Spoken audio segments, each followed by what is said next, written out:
Next is the mounting structure.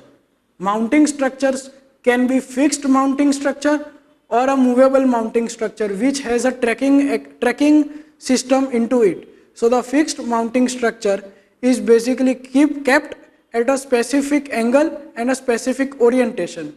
So what is the angle?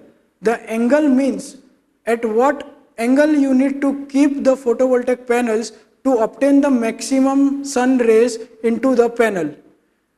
Also, what is the orientation? Orientation means whether you keep the panel facing south direction, east direction, north direction or the west direction. So generally in the northern hemisphere, you take south direction as the optimal orientation direction, while in the southern hemisphere you consider north as the optimal orientation direction. Also for the tracking axis, now you need to know for the tracking axis whether it is a single tracking axis or a dual tracking axis. So a single tracking axis will track the sun from east to the west. So for it the orientation will generally be east or west and not south direction.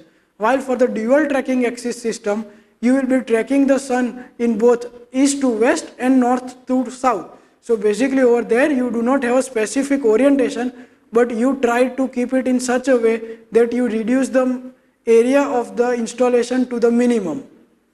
Next is the protection that you need to give to the solar panels so that they do not fall and they do not crack.